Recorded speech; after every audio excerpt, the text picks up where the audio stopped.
سلامتنا كابسات لايت تلفزيون اريسات يبزعكم كبرات تخاتلتنا نلومي 23 مغابيت 2026 زدلنا لكم زيناتات سحيبو قربيو فلما قن ارستاتو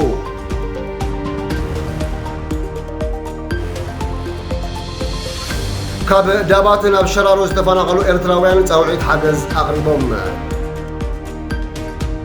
اب ماخلاي مبراق زلو خينات اب اثيوبيا حصرت ندادن دخعن كفتر كم زغبره تغليصو ጋዜጠኛ ዮሐንስ ብርሃነ ካብዚ እስር ኣብ ሻርሻይ መዓልቱ ናብ ቤት ፍርዲ ቀሪቡ ፕሬዚዳንት ደቡባዊ ምዕራብ ሶማልያ ምስ ሞቃዲሾ ዘሎ ወጥሪ ኣብ ዝዓመቐሉ ዘሎ እዋን ንኮሚሽን ምርጫ ዞባ ኣመዚዙ ኣብ ኬንያ ንሳምንታት ብዝቐፀለ ብርቱዕ ዝናብ ዝፈጠሮ ብውሕዱ 81 ሰባት ሞይቶም ኣሜሪካ ኣብ መላእ ዓለም ዝርከቡ ዜጋታታ ልዑል ጥንቃቐ ክገብሩ ኣተሓሳሲባ كيم جونغ اون العلواي مراحي سمين كوريا بمخانة لسالسا جزية تمريتو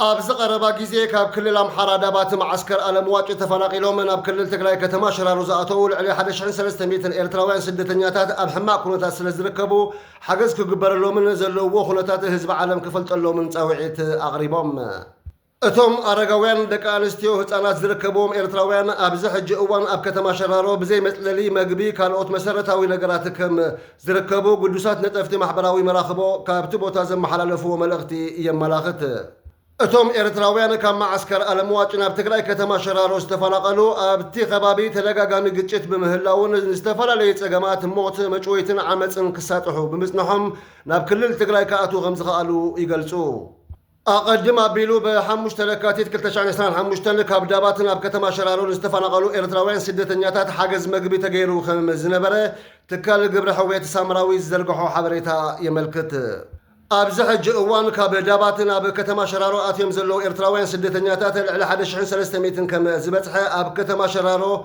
بزي زغونا مثل اللي تعاقبهم كم زلو بأبيل شو زفلت نتافي محبراوي مراخب وحبريتها يرد كابتوم ناب كتما شرارو آتيوم زلو إرتراويان غزاخراي مخفل سيئنوم ناب شرارو استفانقلو خمزلون أكال سنكولان ولزركبوهم كوينوم كامانن بلعلي دما تولرت خناما أب أزيوز لعلى تقام كمزلو توكلتي توم سدة نياتات قليتوم أب كتما شرارو زلو إرتراويان أب كل قرنعة عالم زلو إرتراو خبت حلوم يوم تسوي عم زلو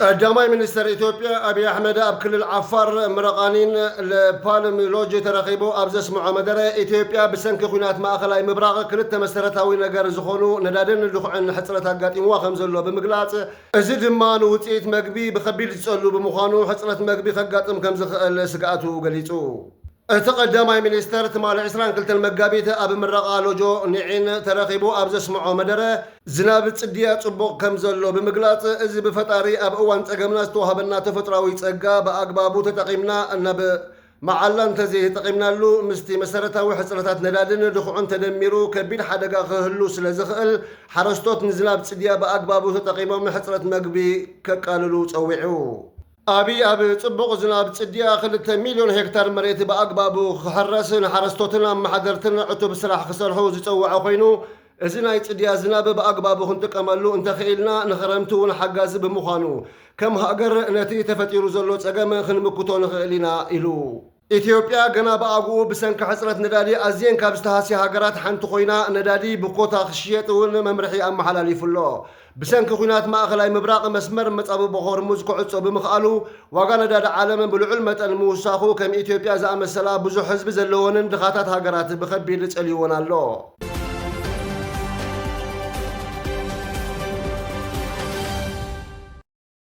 ጋዜጠኛ ቴሌቪዥን ትግራይ ዮሐንስ ብርሃነ ካብዚ እስር ኣብ ሻርሻይ መዓልቱ ሎሚ ሰኒ 23 መጋቢት ናይ ረፋድ ኣብ ቤት ፍርዲ ምድብ መጋባእያ ዓይደር ከም ዝቐረበ ፀብጻብ ቲክቫ ኢትዮጵያ ኣመልኪቱ እቲ ጋዜጠኛ ንህዝቢ ዘለዓዕልን ዘርዕድን ሓበሬታ ብመንገዲ ፌስቡክን ዋትሳብን ምክፋል ዝብል ክሲ ከም ዝቐረበሉ ኣብቲ ቦታ ዝተረኽቡ ናይ ዓይኒ መሰኻኽር ብምግላጾም እቲ ምንጭ ሓቢሩ መሰል ዋሕስ ዘይተፈቐደሉ ጋዜጠኛ ዮሃንስ ጉዳዩ ንኽምርመር ንዕለተ 2 ሚያዝያ 2026 ብቤት ፍርዲ ቆፀሮ ተዋሂብዎ ኣሎ። እቲ ጋዜጠኛ ብ18 መጋቢት 2026 ካብ ከባቢ ስራሕ ቦትኡ ብሓይልታት ጸጥታ ከም ዝተወስደ ይግለጽ። ጋዜጠኛ ዮሃንስ ብርሃነ ኣብ ትካላት ድምፂ ወያነን ቴሌቪዥን ትግራይን ንነዊሕ ዝበለ ዓመታት ከገልግል ከም ዝጸንሐ ይፍለጥ።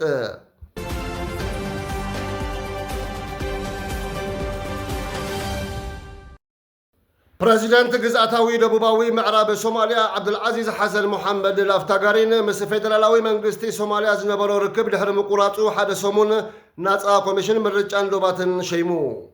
بعلت 23 መጋቢት 2026 ዝወፀ ፕሬዚደንታዊ ኣዋጅ ኣቦ መንበር ምክትል ኣቦ መንበር ጸሓፍን ተወሰኽቲ ኣባላትን ናይቲ ኣብ ግዝኣት ደቡባዊ ምዕራብ ዝካየድ ምርጫ ክከታተል ትፅቢት ዝግበረሉ ኮሚሽን ኣፍሊጡ። እዚ ስጉምቲ ዝውሰድ ዘሎ ዝምድና ባይደዋን ሞቃዲሾን ብሰንኪ ምምሕያሻት ቅዋምን ማዕቀፍ ምርጫን ኣብ ከቢድ ወጥሪ ኣብ ዝርከበሉ እዩ። ምምስራት እቲ ኮሚሽን ካብ ሓያሎ ምስ ምምሕዳር ደቡባዊ ምዕራብ ዝተሰለፈ ኣባላት ባይቶ ፌደራል ደገፍ ረኺቡሎ። ኣፈ ጉባኤ ባይቶ ህዝቢ ነበር መሐመድ ሙርሳል ሼኽ ዓብዱራሕማን ነቲ ውሳነ ብሓጎስ ብምቕባል ሕጋውን ኣገዳስን ስጉምቲ ናብ ግሉፅ ምርጫ ኣብቲ ዞባ ዝወስድ ክብል ገሊጹ።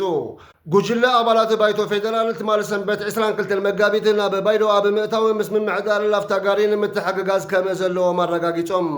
ኣባል ባይቶ ኣደል ሳራ ሱር ንጋዜጠኛታት ኣብ ዝሃቦ መግለፂ ህሉ ፖሊሲታት ፌደራል ሃገራዊ ሓድነት ከዳኽም ዘኽእል ሓደጋታት ከም ዘለዎ ኣጠንቂቑ። ቅድሚ ሕጂ ኣብ መንጎ ሞቃዲሾን ምምሕዳራት ጁባላንድን ፑንትላንድን ዝነበረ ዘይምርድዳእ ከም ኣብነት ብምጥቃስ እነሱ ወሲኹ ፕሬዚደንት ሐሰን ሼኽ ማሕሙድ ኣብ ስልጣን ዘጽንሖ ኣስታት 50 መዓልታት ከም ዝተረፎ ብምግላጽ ተወሳኺ ፖለቲካዊ ዘይምርግጋእ ከበግሱ ዝኽእሉ ስጉምትታት ከይውሰድ ኣተሓሳሲቡ።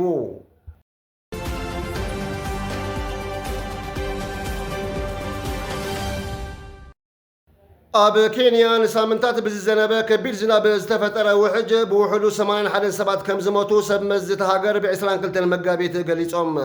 ርእሰ ከተማ ናይሮቢ በቲ ዕልቕልቕ ዝለዓለ ቁፅሪ ሞት ዘመዝገበት ኮይና ኣብታ ከተማ 37 ሰባት ከም ዝሞቱ ሰብ መዚ ገሊጾም። ኣፈኛ ሃገራዊ ፖሊስ ሙቹሬንያጋ ኣብ ዝሃቦ መግለፂ ቁፅሪ ሞት ናብ 81 ደይብሎ። ብተወሳኺ ከቢድ ውሕጅ ኣብ ሓያሎ ከባቢታት ብምውራድ ኣስታት 2690 ስድራ ቤታት ኣመዛቢሉ ኣብ ትሕቲ ቅርፅን ንብረትን ሰፊሕ ዕንወት ኣስዒቡሎ ኢሉ። ተመራመርቲ ስነ ፍልጠት ብሰንኪ ደቂ ሰባት ዝመፅእ ለውጢ ክሊማ ተኽእሎ ልውሓትን ፅንኩርነት ኩነታት ኣየርን ይውስኽ ከም ዘሎ ይገልጹ። መፅናዕትታት ከም ዘመልክትዎ ምብራቕ ኣፍሪቃ ኣብ ዝሓለፉ 2 ዓሰርተታት ዓመታት ዝያዳ ፅንኩር ዝናብን ድርቅን ከም ዝተሃስየት ጸብጻበቲ ኣርቲ ኣፍሪቃ ይሕብር።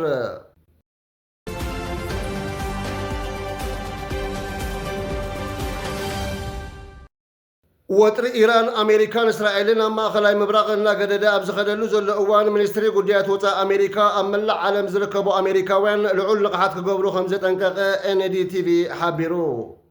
እቲ ኤምባሲ ኣብ መላእ ዓለም ዝርከቡ ኣሜሪካውያን እቲ ዘሎ ተኣፋፊ ኩነታት ኣብ ግምት ብምእታው መምርሒታት ኤምባሲ ክኽተሉን ምዕፃው ክሊ ኣየር ሓዊሱ ክመፅእ ንዝኽእል ምዝንባዕ ጉዕዞታት ክዳለውና ተሓሳሲቡ።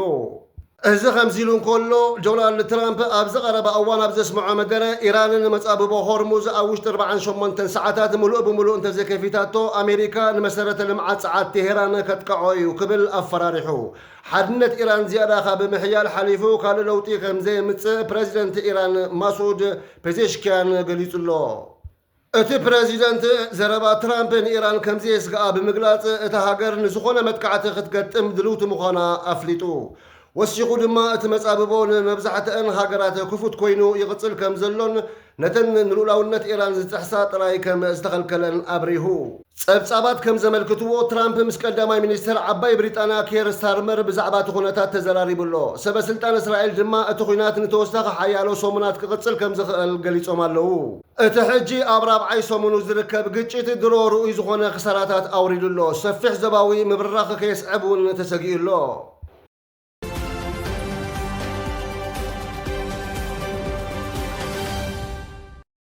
ላዕለዋይ ህዝባዊ ባይቶ ሰሜን ኮርያ ኤስፒኤ ንኪም ጆንግ ኡን ፕሬዚደንት ኮሚሽን ጉዳያት እቲ ሃገር ኮይኑ ከገልግል ዳግማይ ከም ዝመረፆን እዚ ድማ ንሳልሳይ ተኸታታሊ ግዜ ኣብ ሓላፍነት ክጸንሕ ዝገብር ምዃኑ መንግስታዊ ማዕከናት ዜና እታ ሃገር ሎሚ 23 መጋቢት ሓቢራ። እቲ ኣብ 2016 ዝተመስረተ ኮሚሽን ላዕለዋይ ኣካል መምርሒ ፖሊሲ ፒዮንግያንግ ኮይኑ ከገልግል እዩ። ኤስፒኤ ኣብ ወሰንቲ ጽፍሕታት መሪሕነት እውን ምምሕያሽ ኣካይዱሎ። ናይ ቀረባ ሓጋዚ ኪም ጆንግ ኡን ንቾይ ርዮንግ ሃይ ብምትካእ ኣቦ መንበር ቀዋሚ ኮሚቴ ኤስፒኤ ብምዃን ላዕለዋይ ጽፍሒ ባይቶ እታ ሃገር ኮይኑ ተሸይሙ። ጆ ምክትል ሓላፊ ኮሚሽን ጉዳያት እታ ግዝኣት ኮይኑ እውን ተመዚዙ። ቀዳማይ ሚኒስተር ፓክ ታይሶንግ ስልጣኑ ከበቅዕ እንከሎ ቀዳማይ ሚኒስተር ነበር ኪም ቶክ ሁን ድማ ናብ ቀዳማይ ምክትል ቀዳማይ ሚኒስተር ክድይብ ክኢሉ። እዚ ከምዚ ኢሉ እንከሎ ሓፍቲ ኪም ዮንግ ካብቲ ኣብ ኮሚሽን ጉዳያት መንግስቲ ዝነበራ ስልጣን ተኣልያ። ፕሬዚደንት ሩስያ ቭላድሚር ፑቲን ንኪም ጆንግ ኡን ላዕለዋይ መራሒ ሰሜን ኮርያ ኮይኑ ዳግማይ ብምምራፁ እንኳዕ ሓጎሰካ ክብል መልእኽቲ ኣመሓላሊፉ። ፕሬዚደንት ሩስያ ቭላድሚር ፑቲን መራሒ ሰሜን ኮርያ ኪም ጆንግ ኡን ዳግማይ ኣቦ መንበር ጉዳያት መንግስቲ ኮይኑ ብምምራፁ እንኳዕ ሓጎሰካ ዝብል መልእኽቲ ከም ዝለኣኸሎ ኣገልግሎት ዜና ኣናዶሉ ይሕብር። ክቡራት ተኸታተልቲ ንሎሚ ዝበልናዮም ዜናታትና እዞም ክትከታተልዎም ዝጸናሕኹም ይመስሉ ነይሮም። ጽባሕ ብኻልኦት ዜናታትና ክሳብ ንራኸብ ሰሰናዩ ንምንየልኩም።